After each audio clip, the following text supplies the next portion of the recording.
저와 여러분이 가지고 있는 성경은 하나님께서 저와 여러분에게 또 모든 사람들에게 하나님의 뜻, 그 뜻을 알려주시기 위해서 성령의 감동하심을 입은 사람들을 통해서 저와 여러분에게 주신 귀중한 책이죠. 그 성경은 하나님이 누구신지, 세상을 어떻게 만드셨는지, 그리고 사람이 어디에서 와서 어디로 가며 어떻게 살아야 할 것인지에 대해서 알려주고 있어요. 그리고 성경은 어떤 것이 사람답게 사는 것인지, 어떤 것이 참다운 생명, 또 참다운 행복을 누리며 사는 것인지를 알려주고 있는 하나님의 말씀인 것이죠. 이미 여러분 잘 알고 계시겠습니다마는 신구약 성경은 성령의 감동하심을 받은 약 40여 명의 저자들에 의해서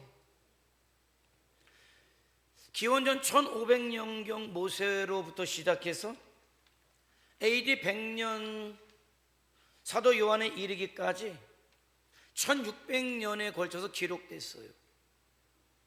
그러니까 성경을 기록한 시대, 사람들의 어떤 신분, 언어, 다양한 어떤 환경 속에서 기록됐지만 굉장히 놀라운 사실은 그럼에도 불구하고 그 성경에는 일관성이 있다는 거죠. 성경의 일관성. 그 성경의 일관성은 무엇이냐면 저와 여러분들을 구원하기 위한 구원의 계시로 일관되어 있다는 거예요. 그게 바로 성령의 감동으로 기록되었다는 증거이기도 한 것이고요. 그러니까 성경의 일관성은 뭐냐면 구원의 계시다라는 거죠. 그러니까 성경은 구원에 관한 말씀을 저와 여러분에게 주시고 계시다라는 거예요. 신구약 성경 66권은 구약이 39권으로 신약이 27권으로 구성되어 있죠. 총 장수가 1189장이에요.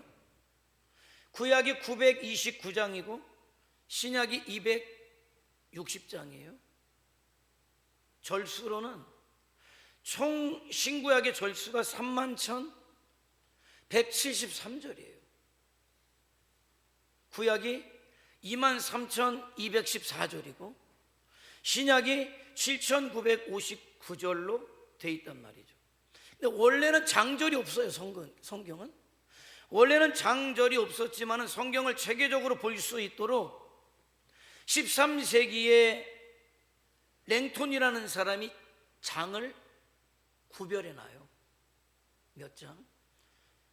그 이후로 16세기에 이제 인쇄술이 개발이 되고 발전이 되면서 유명한 인쇄업자였던 스테파누스라는 사람이 장과 절을 구분해 놓게 되죠.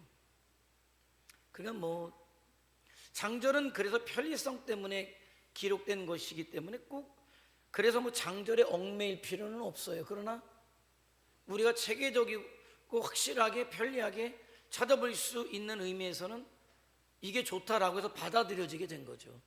성경의 장절을 받아들여지게 된 거예요.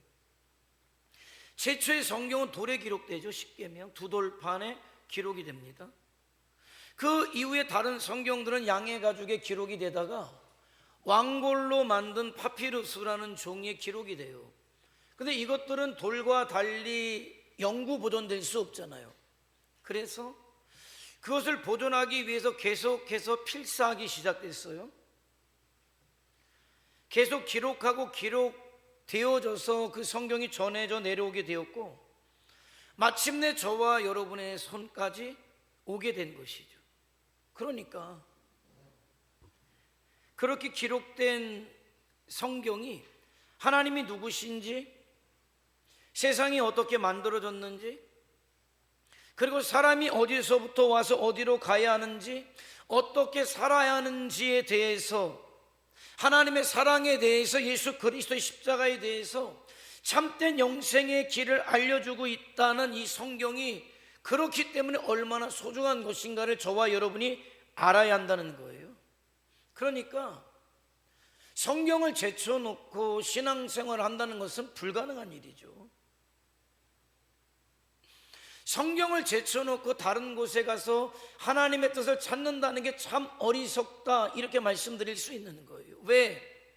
성령의 감동을 입은 사람들이 기록한 성경을 저와 여러분이 읽을 때 그 동일한 성령께서 저와 여러분을 감동하시기 때문에 그 말씀이 살아 역사하시는 것이고, 저와 여러분을 향하신 하나님의 뜻을 알게 하시는 것이고, 저와 여러분이 어떻게 살아가야 할 것인가를 또 감동하시기 때문에 그렇다는 거죠. 이렇게 소중한 귀한 성경을 저에게 단 한 절로 요약하라고 한다면 저는 주저없이 저와 여러분이 함께 읽었던 본문 속에 포함되어 있는 요한복음 3장 16절을 뽑습니다. 하나님이 세상을 이처럼 사랑하사 독생자를 주셨으니 이는 그를 믿는 자마다 멸망치 않고 영생을 얻게 하려 하심이라. 너무나 잘 아시는 말씀이지만은, 짧은 한 구절의 말씀이지만은 이 말씀 속에 담겨 있는 하나님의 사랑이 너무나 크고 너무나 높고 너무나 오묘하고 신비롭다, 이렇게 말씀드릴 수 있어요. 이 요한복음 3장 16절 말씀의 가장 핵심적인 게 뭐냐? 하나님께서 세상을 이처럼 사랑하셨다는 거예요. 이처럼 사랑하셨다. 이처럼 사랑하셨다. 그 이처럼이 좀처럼 이해가 되지 않아요? 바울은 에베소서 3장에서 이처럼의 사랑을 이렇게 표현했더라고요. 그 이처럼의 사랑이 얼마나 큰지 그 너비와 길이와 높이와 깊이를 너희가 깨닫기를 원한다. 그래서 하나님의 모든 충만한 것으로 너에게 충만케 되기를 원한다. 다시 얘기하면 사도 바울이 이야기하는 이처럼의 사랑은 그 자체가 신비롭다, 광대하다, 상상하기 어렵다. 우리의 상상을, 우리의 생각을 초월하는 것이 하나님의 사랑이다. 내가 이해하고 싶지만 결코 이해할 수 없는 것이 하나님의 사랑인데, 나는 너희가 그것을 깨닫기를 원하고 또 깨닫기를 원하고 또 깨닫기를 원한다, 이렇게 말씀하고 있는 거예요.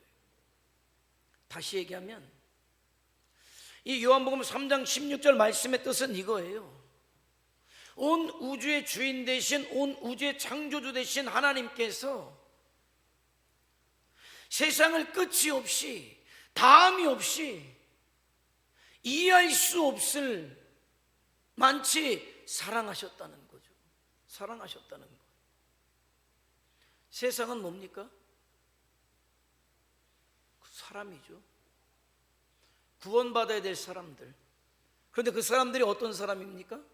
죄로 말미암아 하나님과 원수된 사람들. 감히 하나님 앞에 설 수 없는 사람들이, 그 사람들의 통칭이 뭐냐면은 세상이란 말이죠. 그럼에도 불구하고 그 창조주 하나님께서 그 낮고 천하고 죄로 얼룩진 그 세상을, 사람을 사랑하셨다는 거예요. 그 하나님의 사랑이 얼마나 높고 얼마나 깊은지, 하나님 앞에 도저히 설 수 없는, 용납될 수 없는 죄인들까지도 끝이 없이, 다함이 없이 사랑하셨다는 거죠. 그게 이처럼의 사랑이다, 다함이 없는 사랑이다. 저는 오늘 이제 우리 주님 오신 성탄을 앞두고 있습니다마는 2024년도 성탄을 맞이하는 저와 여러분이, 저와 여러분을 얼마큼 하나님이 사랑하셨는지, 그 하나님의 사랑의 깊이를 깨닫기를 원하고, 다 깨달을 수는 없으나 그 하나님의 사랑을 깨닫지 못하기 때문에 저와 여러분의 마음으로 느끼면서 그 주님의 성탄을 맞이하고 준비할 수 있는 그런 은혜가 저와 여러분에게 있기를 주님의 이름으로 축원해 드립니다. 자, 그렇게 이처럼 사랑하신 그 결과가 무엇입니까? 16절에서는 뭐라고 말씀합니까? 그래서 이처럼 사랑하셨기 때문에 세상이 멸망치 않고 영생을 얻게 하려 하심이라. 저와 여러분이 멸망하지 않고 저와 여러분이 영원히 죽지 않고 영생을 얻기 위해서 저와 여러분을 이처럼 사랑하셨다는 거예요. 멸망은 하나님의 심판 아닙니까? 영원한 지옥 아닙니까? 영원한 지옥의 잔인한 고통이 어떤 것인가를 누구보다도 잘 아는 하나님이시기 때문에 그 하나님의 사랑의 대상인 저와 여러분이 그 지옥에 한 사람도 빠지지 않기를 원하기 때문에 이처럼 사랑하셨다는 거예요. 이처럼의 사랑은 상상하기가 어려워요. 다 이해할 수가 없는 게 이처럼의 사랑이란 말이죠. 그러니까 아무도 멸망하지 않고 영생을 얻는 것이 하나님의 선하신 뜻이다. 하나님, 나를 향하신 하나님의 뜻이 무엇입니까? 네가 지옥까지 아니하고 영원한 생명, 내 나라에 오는 것이 나의 뜻이야. 여러분은 근데 무슨 뜻을 구하고 계십니까? 그게 하나님의 뜻이라고 그토록 말씀하시는데 여러분은 무슨 하나님의 뜻을 구하시나요? 본문 17절에 이 세상 즉 저와 여러분을 향하신 하나님의 사랑이 하나님의 뜻이 어떻게 나타나 있습니까? 17절 한번 다 같이 한번 읽어볼까요? 시작. 하나님이 그 아들을 세상에 보내시고서는 세상을 심판하려 하시니 아니요 그로 말미암아 세상이 구원을 받게 하려 하십니다. 하나님께서 한 사람도 그 엄청난 영원한 형벌에 집어넣지 않기 위해서 친히 그 아들을 보내셨단 말이에요.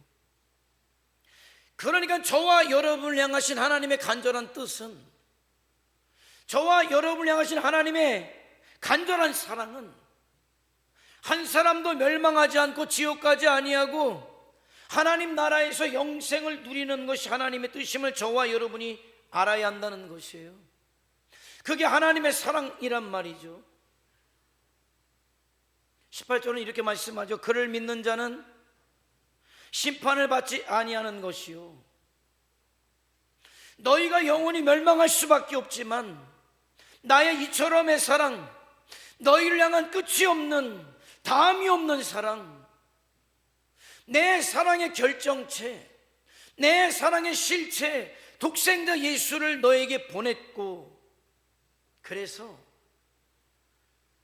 그 아들, 그 독생자, 그 예수를 믿는 자는 아무도 멸망하지 않게 하겠다. 그게 하나님의 뜻이란 말이죠. 그게 하나님의 사랑의 선언이란 말이에요. 저와 여러분은 그 하나님의 뜻을 깨달아야 하고 그 하나님의 사랑의 선언을 받아들일 수 있어야 한단 말이죠. 이것이 얼마나 감사하고 감격적인 일입니까? 저와 여러분이 무엇이건데 하늘보다 우주보다 높으신 하나님께서 그런 저와 여러분의 세상을 이처럼 사랑하셨단 말입니까? 이처럼이 무엇입니까? 독생자 예수를 내주시기까지. 그런데 그것이 이해가 됩니까? 하늘보다를 버리시고 이 낮고 천한 이 땅에 우리를 구원하기 위해서 하나님이신 분이 십자가에서 처절한 고통을 당하며 달려 돌아가신다는 것이 이해가 됩니까? 뭐 때문에? 저와 여러분이 그럴 가치가 있어서? 아니요. 이해할 수가 없는 거예요. 단지 그 하나님의 사랑을 내가 받아들일 뿐인 것이고 다 이해할 수가 없기 때문에 조금이라도 느낄 뿐인 것이에요. 그래서 저와 여러분이 하나님의 자녀가 될 수 있었다면, 이 세상에 구원 얻는 길을 얻게 되었다면 이 얼마나 감사한 일이냐 말이죠. 날마다 감격하고 또 감사하며 그 하나님 앞에 찬양을 올려드려도 부족한 것 아닙니까? 그런데 참 안타까운 것은 무엇일까요? 그런 부족함이 없는, 다함이 없는 하나님의 사랑이 그래서 세상의 모든 사람들에게 영생이 되었느냐는 거예요. 불행하게도 18절 19절은 그렇다 말씀하지 않아요. 그럼에도 불구하고 믿지 아니하는 자는 하나님의 독생자 이름을 믿지 아니함으로 벌써 심판을 받은 것이다. 하나님은 영생을 얻으라고, 구원을 얻으라고 그 구원의 길을 열어주셨는데 그 길을 거부하기 때문에 심판이 있는 거예요. 그러니까 하나님께서 구원하기 싫어서 심판을 받는 것이 아니라 거부하기 때문에, 받아들이지 않기 때문에. 그래서 그 정죄는 이것이니 곧 빛이 세상에 왔으되 사람들이 자기 행위가 악함으로 빛보다 어둠을 더 사랑했다. 빛은 우리를 구원하기 위해 오신 예수님 아니십니까? 그 예수님이 구원의 빛이라고 말씀하고 있지 않습니까? 생명의 빛이라고 말씀하시지 않습니까? 그분께서 오셔서 멸망을 가로막고 구원을 주겠다고, 회개하기만 하면 천국을 주겠다고, 영생을 주겠다고 외치고 계심에도 불구하고 사람들은 그를 미워했다는 거예요. 거부했다는 거예요. 마침내 십자가에 못 박아 죽였다는 겁니다. 지금 자기가 어떤 처지에 놓여 있는데, 하나님께서 자기를 위해서 어떤 일을 행하셨는데 그것도 모른 채 그 주님을 거부하고 미워하고 십자가에 못 박았냔 말이죠. 독생자를 보내셔서 친히 십자가에 죽게 하심으로 그 열어놓으신 구원의 길을 보고도 거절하는 거예요. 얼마나 기가 막힌 일입니까? 얼마나 안타까운 일입니까? TV에서 보셨습니까? 죽음의 위기에 처해 있는 동물을 구조하는 장면 말이에요. 누구라도 손 쓰지 않으면 당장이라도 죽을 안타까운 상황 아닙니까? 그런데 여러분, 더 안타까운 게 무엇인지 아십니까? 당장이라도 죽을 그 동물을 구원하기 위해서 수많은 사람들이 노력하고 수고하고 애쓰고 장비를 동원하고 있음에도 불구하고 그 사실을 모른 채 이리저리 보란듯이 도망다니고 있단 말이에요. 아니, 당장이라도 죽을 위기라니까요. 저는 그 동물을 보면서 이런 생각을 했어요. 정말 그 사람들이 자기를 죽을 위기에서 구원해 주기 위해서 저렇게 애쓰고 있다는 것을 저 개가, 고양이가, 짐승이 알았다면 저러지 않았을 텐데 모르기 때문에 도망다니고 거부하고 심지어 물려고 하는 거예요. 마치 예수님을 거부한 세상 사람들의 모습 아닙니까? 죽음을 목전에 둔 채 도망다니는 동물을 보면서 답답해하고 안타까워하듯 하나님께서 멸망을 앞둔 그 주님의 십자가를 거부하는 그 인간들을 보면서 답답해하시고 안타까워하고 계심이 여러분 느껴지시지 않습니까? 그 사람들은 그가 당할 형벌에 대해서도, 그가 받아야 될 구원에 대해서도 관심이 없어요. 언제 죽을지 모르는 상황에 있고 죽으면 영원한 지옥 형벌에 들어갈 것임에도 불구하고 모른 채 이 세상이 전부인 양 이 세상 것만 얻다가 내 마음대로 육신과 정욕과 쾌락을 위해 살다가 죽겠다는 거예요. 그게 19절 아닙니까? 그 정죄는 이것이니 곧 빛이 세상에 왔으되 구원의 길을 열어놓으셨으되 우리 주님이 생명의 빛으로 오셨으되 자기 행위가 악함으로 약하다는 게 뭐예요? 자기 마음대로 살겠다는 거죠. 하나님 없이 살겠다는 거, 예수님 없이 살겠다는 거예요. 이 세상이 전부이기에 이 세상을 얻다가 이 세상 것을 누리다가 죽겠다는 거예요. 그게 빛보다 어둠을 더 사랑하는 것 아닙니까? 저와 여러분은 그 하나님의 깊고 높은 사랑, 이처럼의 사랑을 더 깨달을 수 있길 원해요. 그래서 정말 내가 상상할 수 없는, 도저히 거부할 수 없는 그런 하나님의 사랑 앞에 저와 여러분이 설 수 있기를 원한단 말입니다. 왜 어리석은 행동이 나옵니까? 왜 안타까운 삶을 살고 있습니까? 하나님의 사랑을 모르기 때문에. 그 사랑을 안다면 그 하나님 앞에 하나님의 기쁨 되기 위해서, 하나님의 영광 되기 위해서 살아갈 수밖에 없단 말이에요. 왜? 그 하나님의 사랑이 나를 강권하고 있음을 내가 느끼기 때문에, 다 이해하지 못해도 나를 향하신 하나님의 사랑이 느껴오기 때문에 그렇다는 거예요. 나는 깨닫기를 원합니다. 특별히 성탄의 계절에 성탄을 앞두고 나를 향하신 주님의 그 사랑이 깨달아져 오고 느껴져 오는 그런 복된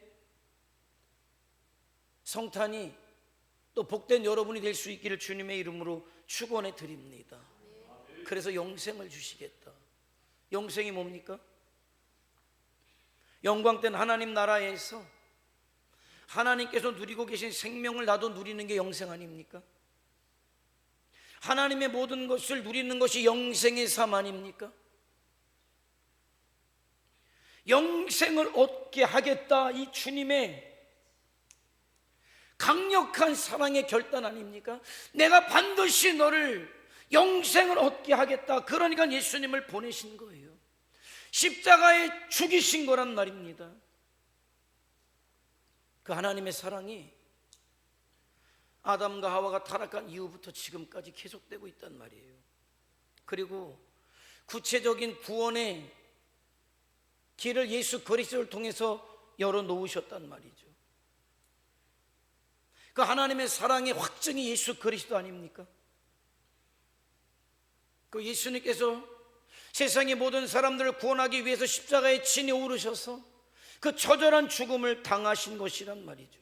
그래서 예수님께서 14절에 모세가 광야에서 뱀을 든 것 같이 인자도 들려야 할 것이다, 장대 위에 높이 들린 놋뱀을 비유해서 그 놋뱀을 바라본 자마다 산 것처럼 내가 십자가에 달려야 할 것이고, 그 십자가에 달린 나를 믿는 자마다, 바라보는 자마다 그가 살게 될 것이다. 그러므로 십자가의 죽음은 하나님의 사랑의 극치임과 동시에 예수님의 사랑의 극치란 말이죠.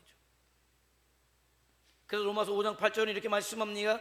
우리가 아직 죄인 되었을 때에 그리스도께서 우리를 위하여 죽으심으로 하나님께서 우리에게 대한 자기의 사랑을 확정하셨다. 그러니까 하나님이 우리를 사랑하신다는 확증이 예수 그리스도인 것이에요. 하나님의 이처럼의 사랑은 그 독생자 예수 그리스도를 통해서 나타났단 말이죠. 그 예수 그리스도를 우리를 대신해서 십자가에서 속죄의 제물로 내어 죽이시기까지 저와 여러분을 사랑한 것이 이처럼의 사랑이다. 하나님의 세상을 이처럼 사랑하셨다는 그 속에 이 모든 것들이 들어있단 말이에요. 성경 66권의 모든 것이 요한복음 3장 16절 말씀, 하나님이 세상을 이처럼 사랑하셨다는 것이 66권의 모든 내용이란 말입니다. 그리고 그 사랑의 실체가 바로 독생자 예수 그리스도이신 것이고 십자가의 죽음이시란 말이죠. 내가 당해야 할 멸망의 십자가에서 대신 그 죽음을 당하실 만큼 하나님께서 우리를 사랑하셨어요. 독생자를 주셨다는 것은 우리를 위해서 모든 것, 가장 귀한 것을 다 주셨다가 되는 거예요. 하나님의 사랑은 전부 다 희생하는 사랑이요, 전부 다 주시는 사랑이란 말입니다. 그만큼 저와 여러분을 사랑하시기 때문에 십자가에 달리신 예수님을 통해서, 그래서 저와 여러분은 나를 향하신, 우리를 향하신, 세상을 향하신 하나님의 높고 깊고 넓고 긴 사랑을 볼 수 있어야 하고, 깨달을 수 있어야 하고, 느껴야 한단 말이죠. 그런데 오늘 성경은 뭐라고 말씀합니까? 이 엄청난 이처럼의 사랑을 받을 자에게 자격을, 조건을 달지 않겠다. 누구든지 믿기만 하면, 누구든지 십자가에 달리신 예수 그리스도를 바라보기만 하면 멸망치 않고 영생을 얻게 하시겠다가 하나님의 선언이란 말입니다. 장대 위에 달린 놋뱀을 본 이스라엘 백성들이 살아났던 것처럼 죄인인 저와 여러분이 십자가에 달리신 예수 그리스도를 바라볼 때, 믿을 때 저와 여러분에게 영원한 생명, 하나님의 생명, 천국의 삶을 주시겠다라고 오늘 말씀하고 계신 거예요. 여러분, 얼마나 하나님의 이처럼의 사랑을 깨닫고 계십니까? 아니, 얼마나 느끼고 계십니까? 아니, 얼마나 하나님의 이처럼의 사랑 앞에 서 있습니까? 여러분, 하나님의 이처럼의 사랑 앞에 나를 갖다 붙일 수 있습니까? 여러분의 그 알량한 행위를, 알량한 봉사를, 알량한 헌신을 갖다 붙일 수 있습니까? 그건 하나님의 사랑을 모르는 거예요. 내가 우리 교회에서 이렇게 했는데 나를 몰라준다고? 그는 복음을 모르는 자예요. 내가 이 교회를 30년 40년 섬겼는데 나를 대우해 주지 않는다고? 어떤 분이 그러더라고요. 은퇴를 앞둔 목사님이 그러시더라고요. 자기는 40년 동안 새벽 한 번 빠지지 않았다는 거예요. 후배 목사들은 다 나에게 와서 무릎을 꿇어야 된다는 얘기를 하시더라고요. 그러면 제가 좀 이비방정이라 가만히 있어야 되는데, 그러면 목사님은 주님 앞에 가면 물구나무 쓰고 계셔야 되겠네요. 대단합니까? 왜 40년 동안 한 번도 새벽에 안 빠져가지고 성도들 괴롭게 해요? 좀 빠지지. 뭐가 대단해가지고 40년 새벽 한 번도 안 빠진 게 계급장이 되었습니까? 빠지면 주님 앞에 내가 내세울 게 없을 텐데 하루 빠지세요. 주님 앞에 뭘 내세우려고요? 헌금 얼마 한 거? 주일날 한 번도 안 빠진 거? 헌신했고 봉사했던 거? 아니요. 그걸 어떻게 하나님의 이처럼의 사랑에 갖다 붙일 수 있습니까? 어리석은 거예요. 하나님의 이처럼의 사랑이 깨달아지면은 하나님 앞에 내 삶을 드릴 수 있게 돼요. 세상이 어떻든 상관없이 세상을 이길 힘이 생긴단 말입니다. 삶이 아무리 힘들고 내 생각대로 되지 않고 피곤해도, 인생의 무거운 십자가 나에게 드리워져 있다 해도, 고생스러워도 내 입에서 감사가 넘쳐난단 말이에요. 찬송하면서 태산이 내 앞에 놓여져 있어도 나는 태산을 넘어갈 힘을 얻게 된단 말입니다. 뭐가 어렵습니까? 뭐가 힘듭니까? 이처럼 사랑하신 하나님의 사랑이 나에게 있는데 뭐가 두려우십니까? 사랑하는 성도 여러분, 성탄절, 성탄의 계절을 앞두고 하나님의 이처럼의 사랑을 깨달을 수 있길 원해요. 더 깨닫기를 원하고 더 깨닫기를 원해. 아무리 깨달아도 다 깨달을 수 없지만은 그렇게 깨닫기를 원하고 깨닫지 못하니까 하나님의 사랑을 느끼기를 원해요. 그래서 그 하나님의 이처럼의 사랑 앞에 서기를 원해요. 사도 바울이 고백했던 것처럼 나는 무익한 자입니다. 나는 죄인 중에 괴수일 뿐입니다. 나의 나된 것은 오직 하나님의 은혜일 뿐입니다. 그러므로 나는 사나 죽으나, 살아도 주를 위해 살고 죽어도 주를 위해 죽는 자가 되겠습니다. 이 심정이 저와 여러분의 심정이 될 수 있기를 원합니다. 이처럼 사랑하신 내 하나님을 내가 사랑해서 내 목숨이 붙어있는 난 그 하나님을 사랑하는 충성된, 죽는 순간까지도 예배하는 예배자가 되기를 원하고, 나를 위해서 하나님의 사랑의 증표로 보내주신 예수 그리스도, 그 하나님의 사랑의 극치인 예수 그리스도의 십자가를 내가 증거할 수 있고 전할 수 있는 예수님의 증인으로 내가 살겠습니다. 그런 삶을 통해서 이 시대 성도다운 성도, 하나님께서 예수 그리스도를 대신해서 죽이시면서까지 나를 구원하셨는데, 하나님께서 그런 나를 보시고 기뻐하실 수 있는, 후회하는 것이 아니라 기뻐할 수 있는 성도가 저와 여러분이 될 수 있기를 주님의 이름으로 축원해 드립니다. 기도하시겠습니다.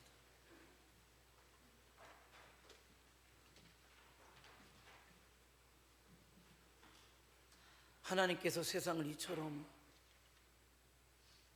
이처럼 사랑하셨어요.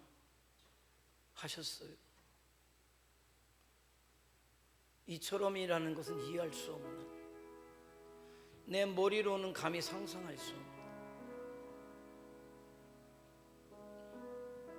하나님이신 분이 이 낮고 천한 이곳에 오셔서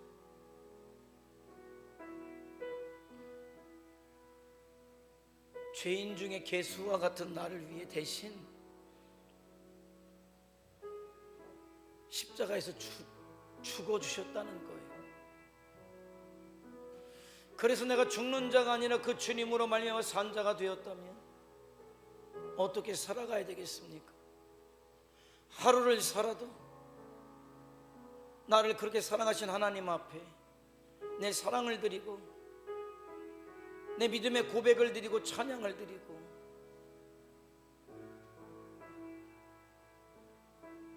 예수님의 증인된 삶을 살아가야지 않겠습니까?